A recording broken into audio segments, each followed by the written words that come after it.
তো আমাদেরও চিন্তা আছে, বিশ্বনবীরও চিন্তা ছিল। দুই চিন্তা কি এক? বিশ্বনবীর কাঁধে তো পুরা উম্মার জিম্মাদারি। কিয়ামত পর্যন্ত যারা পৃথিবীতে আসবে সবার জন্য বিশ্বনবী কাঁদতেন। এই আওয়াজ করে কে? এদিকে কি হয়েছে? ওরে বসায় দেন। বিশ্বনবীর গোটা উম্মা নিয়ে চিন্তা। স্পেশাল দোয়া করার সুযোগ তোমাদেরকে দিলাম, ওই দোয়া করলেই কবুল হয়ে যাবে। কিন্তু সুযোগ পাবা জীবনে কয়বার? সবাই বলেন কয়বার? সব নবী কয়টা করে পাইছে? সব নবী তাদের দোয়াগুলো দুনিয়াতেই করে ফেলেছে। বিশ্বনবী বলেন লিকুল্লি নবিয়্যিন দাওয়া মুস্তাজাবা। এই দুনিয়াতে সব নবীদের একটা করে মুস্তাজাবুদ দাওয়া আছে। আল্লাহ বলেছে ও নবী, একটা করে স্পেশাল দোয়া করার সুযোগ পাবা, দোয়াটা করা মাত্রই কবুল করে নেব। বিশ্বনবী বললেন এই পৃথিবীর বুকে যত নবী রাসূল দুনিয়ায় এসেছে সব নবীরা তাদের স্পেশাল দোয়া দুনিয়ায় করে ফেলেছে, ইল্লা আনা, কিন্তু আমি করি নাই। বিশ্বনবী বললেন ওয়া ইন্নী আখতাবিউ দাওয়াতি শাফাআতান লি উম্মতি ইয়াউমাল কিয়ামাহ। আমি আমার স্পেশাল দোয়াটা করি নাই। আমার স্পেশাল দোয়াটা আমি আমার গুনাহগার উম্মতকে বাঁচানোর জন্য কিয়ামত পর্যন্ত রেখে দিয়েছি। আমরা যেদিন বিপদে পড়ে যাব, যেদিন আমার আব্বা আমারে চিনবে না, আমি আমার আব্বারে চিনব না, নেতা তার কর্মীরে চিনবে না, কর্মী নেতারে চিনবে না, ঠিক কি না? পীর সাহেব মুরিদরে চিনবে না, মুরিদ পীর সাহেবরে চিনবে না, স্বামী তার স্ত্রীরে চিনবে না, স্ত্রী তার স্বামীরে চিনবে না। নবী থেকে শুরু করে, অলি থেকে শুরু করে, শহীদ থেকে শুরু করে সবার মুখে একটাই জিকির, ইয়া নাফসি ইয়া নাফসি ইয়া নাফসি। আকাশের সূর্যটা যেদিন মাথার কাছে চলে আসবে, জমিনটা তামার জমিন হয়ে যাবে। সূর্যের তাপে মাথার মগজগুলো ভাতের মাড়ের মতো গলে গলে নাকের ছিদ্র কানের ছিদ্র দিয়ে টপ টপ করে বেয়ে বেয়ে নিচে পড়বে। ওই কঠিন দিনে কেউ কাউরে চিনবে না। বিষ্ণু বললেন ওই দোয়াটা আমি দুনিয়ায় করি নাই। আমি বদরের যুদ্ধে মার খেয়েছি, উহুদের যুদ্ধে দাঁত ভেঙেছি, আমি না খেয়ে পেটে পাথর বেঁধেছি। আমি যদি ওই দিন দোয়া করতাম আল্লাহ দোয়া কবুল করে নিত, জান্নাতি খাবার দিয়ে দিত, আমার মায়ের খাওয়া লাগতো না, তায়েফে আমার রক্ত ঝরতো না, দোয়া করলেই কবুল। কিন্তু ওই দোয়াটা আমি দুনিয়ায় করি নাই। ওই দোয়াটা আমার জন্য, আপনার জন্য, আমাদের জন্য বিশ্বনবী জমা রেখে দিয়েছে। এজন্য বিশ্বনবীর চিন্তা আর আমাদের চিন্তা এক চিন্তা না। বিশ্বনবীর পুরা উম্মতের চিন্তা, কিয়ামত পর্যন্ত যত মানুষ আসবে সবাই আমার উম্মত, না জানি তাদের নসিবে কি হয়ে যায়। এই চিন্তার বোঝা বিশ্বনবীকে কাবু করে ফেলেছিল। আল্লাহ বললেন নবী নো টেনশন, কোনো টেনশন নাই, আপনার এই চিন্তার বোঝাকে আপনার পিঠ থেকে আমি আল্লাহ নিজ দায়িত্বে সরিয়ে নিলাম। এজন্য আল্লাহ বললেন আলাম নাশরাহ লাকা সাদরাকা ওয়া ওয়াদা'না আনকা বিজরাক আল্লাযী আনকাদা যাহরাক। যেই চিন্তার বোঝা আপনাকে কষ্ট দেয়, যেই চিন্তার বোঝা আপনারে পেরেশান করে তোলে, আপনার পিঠ থেকে ওই চিন্তার বোঝা নবী আমি সরিয়ে নিলাম। কি দিয়ে সরিয়ে নিল? কোরআনের আলো দিয়ে। আওয়াজ করে বলতে হবে কি দিয়ে? বিশ্বনবী মক্কায় দেখতেন মূর্তির পূজা হয়, আল্লাহর ঘরের ভিতরে 360টা মূর্তির পূজা। বিশ্বনবী দেখতে পেলেন দুর্বলের উপরে সবলের অত্যাচার। বিশ্বনবী দেখতে পেলেন নারীদেরকে অত্যাচার করা হয়। কন্যা সন্তান হলে বাবা তার মেয়েটাকে নিয়ে জঙ্গলের ভেতরে ঢুকে কিংবা মরুভূমির ভেতরে যে জীবিত দাফন করে দেয়। ওয়াইদাল মাউউদাতু সুইলাত ওয়াদুল বানাত। বিশ্বনবী এগুলো দেখতেন চারপাশে। দেখে এই পথহারা জাতিকে কিভাবে উদ্ধার করবেন, কি দিয়ে উদ্ধার করা যায়, এই টেনশনে বিশ্বনবীর পিঠ বাঁকা হয়ে গিয়েছিল। উপমা বাঁকা হয়ে গিয়েছিল। বিশ্বনবী সব সময় পেরেশান থাকতেন। আল্লাহ বললেন নবী টেনশনের দরকার নাই, হেরা গুহায় এমন একটা নূরের আলো দিয়ে আমি আপনারে আলোকিত করব, যার মাধ্যমে সব পেরেশানি দূর হয়ে যাবে। আলাম নাশরাহ লাকা সাদরাকা ওয়া ওয়াদা'না আনকা বিজরাক আল্লাযী আনকাদা যাহরাক। আপনাকে পেরেশান বানিয়ে দেয় এরকম সব চিন্তার বোঝা আমি আল্লাহ সরিয়ে নিলাম। সুবহানাল্লাহ।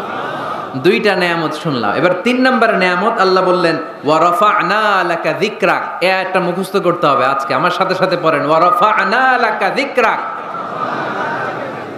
সবাই বলেন নাই, পড়েন ওয়া রাফা'না লাকা যিকরাক ওয়া রাফা'না লাকা যিকরাক।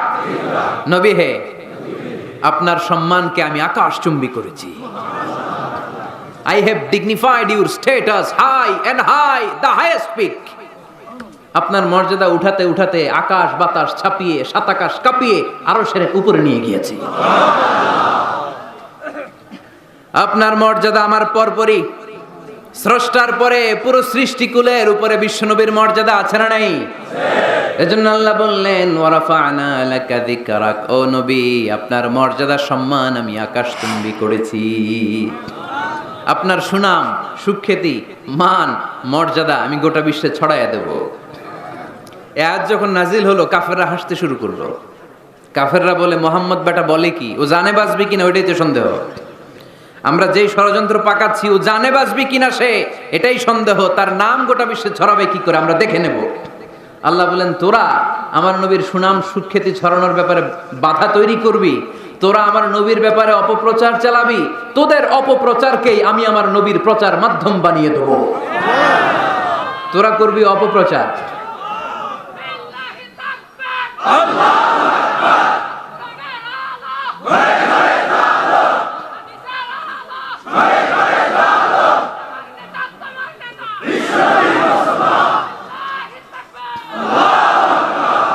তোদের অপপ্রচারকে আমি আমার নবীর জন্য প্রচার মাধ্যম বানিয়ে দেব।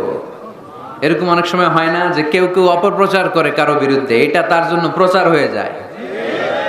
কেউ অপপ্রচার চালায়, আল্লাহর মেহেরবানিতে ওইটা তার পাবলিসিটি হয়ে যায়। তার আলাদা করে প্রচার বিভাগের টিম তৈরি করা লাগে না, তার বিরোধীরাই তার প্রচার বিভাগের কাজে নেমে পড়ে। বিষ্ণু বললেন তোরা, আল্লাহ বললেন তোরা আমার নবীর সুনাম সুখ্যাতিকে থামাবি, তোদের মাধ্যমে আমি বিশ্ব নবীর সুনাম সুখ্যাতি গোটা বিশ্বে বুলন্দ করে দেব। আবু জাহেল ঘোষণা দিল খবরদার, হজের মৌসুম, হাজী সাহেবরা গোটা বিশ্ব থেকে আসবে, আমার দলের কর্মীরা তোরা যেটা করবি সেটা হচ্ছে হাজীদের কাছে যে বলবি মক্কায় নতুন এক পাগল আসছে, নতুন এক জাদুকর আসছে, নাম মুহাম্মদ। নাউজুবিল্লাহ পড়বেন না? খবরদার হাজী সাহেবেরা এই পাগলের কাছে যেও না। সব হাজিরা গোটা বিশ্ব থেকে এসে মক্কার মিনা প্রান্তরে তাঁবুর ভিতরে ঢুকেছে, আর আবু জাহেলের টিম মেম্বাররা সব তাঁবুর ভিতরে উকি মাইরা কয় খবরদার নতুন পাগল আইছে। সবাই কয় নাম কি? কয় মুহাম্মদ। নতুন পাগল এসেছে, নাম মুহাম্মদ। নতুন জাদুকর এসেছে, তার নাম মুহাম্মদ। খবরদার তার কাছে যেও না, তার কথা শোনো না, শুনলে তোমরাও পাগল হয়ে যাবা, তোমরাও পাগল হয়ে যাবা। সে এত বড় জাদুকর, মুহাম্মদ সাল্লাল্লাহু আলাইহি ওয়াসাল্লাম এত বড় জাদুকর, তার জাদু দেখলে তার কথা শুনলে হাজবেন্ড ওয়াইফের মধ্যে সম্পর্ক বিচ্ছিন্ন হয়ে যায়। সে এত বড় জাদুকর, তার কথা শুনলে বাবা আর ছেলের সম্পর্ক ছিন্ন হয়ে যায়। সে এত বড় জাদুকর, তার কথা শুনলে বন্ধু বন্ধু আলাদা হয়ে যায়। খবরদার হাজী সাহেবরা, তোমরা হজ করতে এসেছো করো, জমজমের পানি খাও আর খেজুর নিয়ে যাবা বাড়িতে, কিন্তু মুহাম্মদ সাল্লাল্লাহু আলাইহি ওয়াসাল্লামের কাছে যাওয়া যাবে না। আচ্ছা আপনারা বুঝে শুনে উত্তর দেন। এই যে লক্ষ লক্ষ হাজী মিনার তাঁবুতে বসা, আর আবু জাহেলের লোকটা যে বলল নতুন জাদুকরের নাম মুহাম্মদ, তার কাছে যেও না, এই লক্ষ লক্ষ হাজীরা এর আগে জীবনেও মুহাম্মদ সাল্লাল্লাহু আলাইহি ওয়াসাল্লামের নাম শুনছে? তার মানে মুহাম্মদ সাল্লাল্লাহু আলাইহি ওয়াসাল্লামের নাম তাদের কানে পৌঁছে দেওয়ার দায়িত্ব আবু জাহেল নিজেই নিয়ে নিয়েছে। চিল্লায় এখন ঠিক কি না? অপপ্রচার প্রচার হয়ে গিয়েছে। আর সবাই মনে মনে ভাবে কয় কি এত বড় জাদুকর, হজ করি আর না করি এর না দেখা যাওয়া যাবে না। হজ তাড়াতাড়ি কোন রকম সাইরা এই জাদুকরের কাছে আগে যাব, দেখি কেমন জাদু দেখায়, দেখি কত বড় ম্যাজিশিয়ান, দেখি তো কত বড় পাগলের। কারণ আল ইনসানু হারিসুন আলা মা মুনিআ, মানুষকে যেটা নিষেধ করা হয় বেশি মানুষ এটা করতে চায়। যদি বলি ওদিকে যাবি না, ওর বাপের কিরা ওদিকে যাবে, ঠিক কি না? এটা আমাদের স্বভাব, আমাদের খাসলা, আমাদের বৈশিষ্ট্য। যেটা আমাদেরকে নিষেধ করা হয় বেশি ওটা করতে মন চায়। সব হাজিরা মনে মনে ভাবলো আমরা যাব যাব, তোরা যতই বলিস না কেন যাব যাব, হজের পরে অবশ্যই যাব। দেখা গেল হজের পরে বিশ্বনবী মুহাম্মদুর রাসূলুল্লাহ সাল্লাল্লাহু আলাইহি ওয়াসাল্লামের বাড়ির সামনে বিশাল বড় গ্যাদারিং শুরু হয়েছে। সবাই লাইন ধরে দেখা করতে গেছে। দেখা করতে যে বিশ্বনবীর চেহারা দেখে প্রথম নজরেই সব পাগল। চাঁদের চেয়ে সুন্দর তুমি নবী আমার কমলিওয়ালা, চাঁদের চেয়ে সুন্দর তুমি নবী আমার কমলিওয়ালা, দু জাহানের বাদশা তুমি প্যারা নবী সাল্লে আলা, দু জাহানের বাদশা তুমি প্যারা নবী সাল্লে আলা, চাঁদের চেয়ে সুন্দর তুমি নবী আমার কমলিওয়ালা। সুবহানাল্লাহ পড়েন। এত সুন্দর চেহারা, বিষ্ণু ঈসা ইসলামের চেহারার মতো এরকম চেহারার মানুষ পৃথিবীতে আছে? দ্বিতীয়টা, অনেকে বলে সাইয়েদনা ইউসুফ আলাইহিস সালামের চেহারা নাকি বেশি সুন্দর। সুন্দর ঠিক, কিন্তু আমার নবীর চাইতে বেশি নয়। বিষ্ণু বলতেন আনা মালিহুন ওয়া আখি ইউসুফু সাবিহুন, আমার ভাই ইউসুফ হচ্ছে সবিহ, সবিহ মানে সাদা সুন্দর ধবধবে, আর আমি হচ্ছে মালিহ, মালিহ মানে এসেছে মিলহন থেকে, মিলহন মানে লবণ, মানে লাবণ্যময় সুন্দর। আমার ভাই ইউসুফ নবী সাদা সুন্দর, আমি লাবণ্যময় সুন্দর, কোনটার দাম বেশি? লাবণ্যময় সুন্দরের দাম বেশি।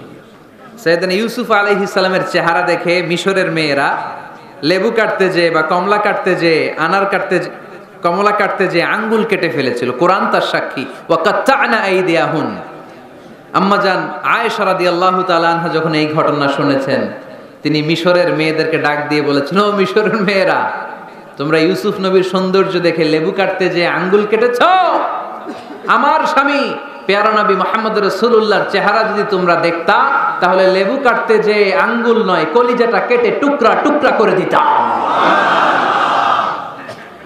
আবার আম্মাজান আয়েশা বলতো লাকুম শামসুন ওয়া লানা শামসুন, তোমাদের জন্য একটা সূর্য আছে, কিন্তু আমি আয়েশার জন্য আলাদা একটা সূর্য আছে।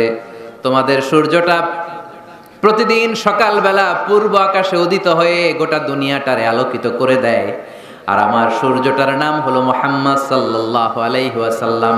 মসজিদে নববীতে এশার নামাজের পরে আমার সূর্যটা আমার ঘরে উদিত হয়।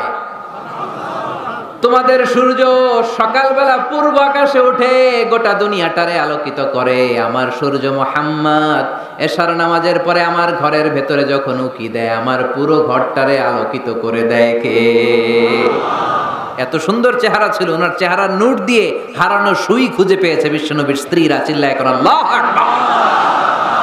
বিশ্বনবীর চেহারার সৌন্দর্যের সাথে কারো সৌন্দর্যের কোনো মিল হবে? No comparison with our beloved prophet Muhammad sallallahu alayhi wasallam. Whether it's the fitness, whether it's the appearance, whether it's the status, no comparison with our prophet. এটা ফিটনেসের দিক থেকে হোক, এটা চেহারার সৌন্দর্যের দিক থেকে হোক, এটা কণ্ঠস্বরের ঝংকারের দিক থেকে হোক, সম্মান আর মর্যাদার দিক থেকে হোক, আমার নবীর সম্মানের ধারে কাছেও সম্মান পৃথিবীর কারো হতে পারে না। চিল্লায় বলেন ঠিক কি না?